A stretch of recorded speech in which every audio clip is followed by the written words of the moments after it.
Hello out there to my crown ones. This is Crown ReRe, and you're listening to the Crown Talk podcast. On this podcast, I share my life experiences, my crown moments. That's when your heart and your crown aligns, to motivate and inspire you to continue to wear your crown, regardless how heavy it feels. Please visit crownless.com, crownless_com on Instagram, and Crownless Facebook group for positive affirmation quotes and daily reminders by me that you are crowned. As always, don't forget your crown, and don't forget your crown. Enjoy the show.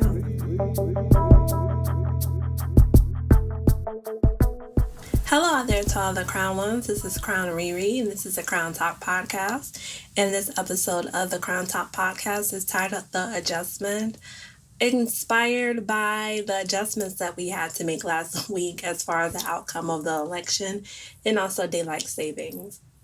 Both were very tolling on me personally, but I know as a village, the crown was out there. I'm never alone when I release a podcast episode. I do see comments, and people let me know that, thank you, I thought it was just me. But no. Last week, between daylight savings and the outcome of the election, I found myself by Thursday drained. Emotionally, physically, just drained. And I wanted to share what I can about making the adjustments on the side of daylight savings that I can do. The adjustment of the outcome of the election, out of my hands, but I do have a clip that better explains, if you were like me, looking at the news, trying to figure out how did this happen, outside of numbers. How did this happen? So I will be sharing that at the end of the episode. Wonderful clip. I'll bring that up at that time. But right now I want to talk about how to make the adjustments with daylight savings. I know it's been a week since we had to set our clocks back. My body is still going through the changes of trying to wake up late or early, or the simple fact that it's 7:30 at night and I'm in my bed. I'm mad that I'm in my bed, but I'm tired at the same time. So I just wanted to speak on that. Daylight savings happens every year. I don't know what's going to happen going forward, but as of right now, like I said, I'm sure I'm not alone. This daylight savings feels different than last daylight savings. I say that every year, but this one feels different. So I wanted to share some advice or some tips. Now, I got these from the old Farmer's Almanac, which I feel like should be like, good foundation of advice to use. I've been looking at the Farmer's Almanac since I started planting tomatoes. We'll speak about that another time. But, so let's just go over just a couple of tips or advice, what have you, about just doing this adjustment. The Almanac says it takes about 5 to 7 days for our bodies to adjust to sleeping and waking patterns. Like I said, I know it's been a week. My body is still learning how to adjust. On top of that, I really think that I have insomnia. I don't know why, but I wake up between 3:30 and 4 o'clock with the need to just want to be productive and do something.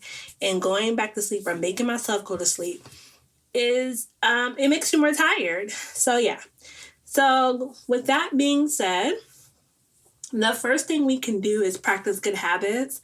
So no caffeine drinks 4 to 6 hours before bed. No caffeine, no coffee, no sodas. 4 to 6 hours before bed. So you catch your happy hour around 12, maybe around 2, depending on what time is your bedtime. That's another thing. We need to set a bedtime for ourselves. I'm a person that just falls asleep, but I'm learning that I need to set a bedtime. That way my body can adjust to a certain time of me actually going to sleep. Whether I wake up at 2 or 3 or not, at least I have a bedtime to go to sleep. When we were younger, our parents kept us on the bedtime. As we grow up to be adults, we pretty much threw it away. I'm learning as you get older, though, you kind of want it back. So give yourself a bedtime. My bedtime before this daylight savings was 10 o'clock. In the bed at 10 o'clock. Now, another thing that we need to start doing or stop doing is having electronics before bed. Light stimulates the brain and makes it hard to sleep. I am a doom scroller at night, especially when I said my bedtime is at 10. I'm on TikTok till like 11:30, looking at random stuff. My timeline, my night timeline is so funny to me when I look at it in the morning, like, what is this? People digging holes, crocheting, people farming, just random stuff. Keeps me up. And I wonder why I'm waking up again at 4. So yeah, no caffeine drinks. Do your little happy hour. Get your little tips on, your tipsy on, excuse me. And no electronics before bed. If you feel the need to want to do something, read a book. Do like a word puzzle. Stuff that keeps you away from the electronics. My great grandmother has puzzle books everywhere. And I remember walking when I was younger, walking into her room, telling her good night because it was my bedtime. And she would have all these puzzle books. So yeah, they still sell them at the stores, actual physical books. Staying away from the light because we don't want our brain to be awoke when we're trying to go to sleep. So yeah, reading a good book at night for me, it actually puts me in a better mood to relax and to relax my mind after reading a couple of chapters or so. Speaking of light, we do need to get more sunlight. Going outside, this is always my challenge, having a dog. This is probably why I'm outside more than not. But I do need to practice going outside more and just enjoying the sunlight that we do have between the hours of 7 and 5:30. So yes, so make sure that you're doing things outside. Give yourself, I would say, at least like 90 minutes. It doesn't have to be all at one time. You can go, if you're like me, you work at home, you can go outside on your lunch, maybe when you get off work, if it's not too late to go outside. Take a walk in the morning if you would like. So yeah, do exercises outside if you can. It helps with our serotonin, so it keeps us alert and awake. And also the sunlight, that vitamin D, that vitamin C in the sun gives us energy to continue our day. So don't forget to do that. Get more sunlight. And here's one I know that my friend Mr. Al Pete loves to do because he always tells me when I'm sending messages, I just woke up from a nap. Take a short cat nap, no more than 20 minutes in the daytime. I'm not a nap person. I'm learning. Maybe I should be a nap person. Maybe that'll help my insomnia. As I'm reading these tips to you guys, I'm taking inventory of myself. So yeah, take a short cat nap, 20 minutes, zone out, wake up, go outside, get a little sunlight, feel refreshed. That can help as well. Now I know that not everyone works from home like I do. But I've seen people when I worked in the office taking naps in their cars. Do your thing. That's for you. That's your time. Take your nap. So you can always find a way to insert cat naps. I'm laughing because I remember I had a coworker that came in late because her nap was past the 20 minutes. She was knocked out. I think she came in like 30 minutes after her lunch. But she enjoyed herself. That was her time, her nap. So yeah. Take naps. Naps are good. I'm putting that in my to-do of a goal to have is to take a nap. I always feel like if I'm taking a nap, I'm missing out on something. I'm realizing that's not even the case. So yes, take a short cat nap, no more than 20 minutes. I would say when you set your alarm for that, make your alarm unreachable, meaning that you have to get up and turn it off. And according to the Farmer's Almanac, you can also just go outside to get that light and that breath of fresh air to also wake you up. So yeah, those are my things. Practice good habits. No caffeinated drinks 4 to 6 hours before bed. Avoid electronics. Remember, there's nothing wrong with having a book. Physical books. I'm all about physical books. Puzzle books, doodle before you go to bed, do your journaling before you go to bed. Things that take us away from the electronics, things that allow our brains to take a rest and prepare ourselves to going to bed. Bedtimes. We need bedtimes, people. So make a goal of setting a bedtime. I'm yelling this out because it's for me too. Bedtime. 10 o'clock. That's my bedtime. That means that by 9:30, I'm preparing myself to go to bed. Not at 10 o'clock, I'm preparing myself to go to bed. No. Prepare yourself 30 minutes before because you already have your bedtime in mind. Bedtime. Get more light. Go outside. Look at the sun. Enjoy yourself. Especially, I would say in the morning. I walk King in the morning. Takes him forever to do his thing. And now I have to take moments to just enjoy nature itself and enjoy, I don't know, the birds, the bees, the butterflies while he's doing his thing. I used to rush him, but I'm realizing that outside time is for him, but it's also for me as a person who doesn't really go outside unless I'm walking him. So yeah, put outside time into your schedule. Like I said, when I worked in the office, I used to walk around like our little pond that we had. Now I work from home, so I have to make sure that I am getting myself out to my backyard or going in the front yard, checking on my lemon tree. So yeah, enjoying the sunlight. Again, helps us to just reset ourselves, and it helps with the serotonin in our bodies. And also that vitamin C, vitamin D is right there in the sunlight. So yeah, don't forget to do that. And again, take a short cat nap, 20 minutes, just 20 minutes. Relax yourself, lay wherever. Like I said, I work from home, so the couch is where I take my naps. But if you work in the office, like I said, I've seen people go to lunch and be like, I'll be back. I'm finna take a nap in the car. Don't forget to set your alarm and put your alarm somewhere where you're not able to reach it, where you actually have to get up. I used to have an alarm where I would have to solve 3 or 4 math problems before it went off. I probably want to get that back. But yeah, so there's different, if you are committed to yourself to trying to make these adjustments, there's different ways that you can maneuver to take your short cat nap, to get more light outside, to practice good habits.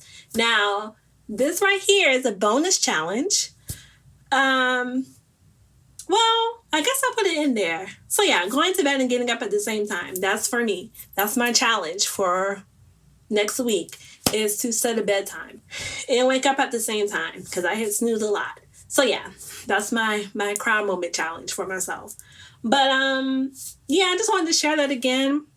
And just some adjustments that we can do, or how we can adjust to daylight savings. I've heard talks that this may be the last change of daylight savings. May not be, who knows. I believe global warming is real, and that's why I say every year daylight savings is something different. We are in November, and I think today is 80 degrees outside. So, with some, again, things that we cannot change, but we can learn how to adjust. I think that's very important for us to do at this moment. Outside of what happened last week with the election. Yeah. So with that being said, I will leave you with this crown moment. Okay, so I did find this clip that better explained to me how the election went the way that I did not think it was going to go. I've said it before on my platform. I am all for the Harris campaign, not because she's a Black woman, but because of what she stands for. And a lot of things that she stands for doesn't really affect me, but I believe that my vote can count and cover someone else's. So I'll say that. So yeah, when I was looking at the numbers Tuesday night, Wednesday morning, I was like, what in the hell is this? But yeah, so there's a UNC professor, Tracy McMillan Cottom. She was on The Daily Show, one of my favorite political shows to watch for the commentary, the comedy, and also for the realness of it. But I wanted to leave you with this crown moment. After I saw this, I had a better understanding, and my anxiety of wanting to know why kind of quiet down some. And so I just wanted to share this with you guys. I think those of us on the other side really need to believe that Donald Trump is just stupid and lucky. And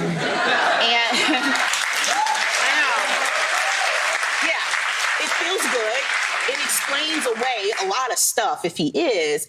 But the fact is, you can be stupid and lucky and have a weird gift. And he has one. What is his weird gift? His weird gift is he knows what people really want.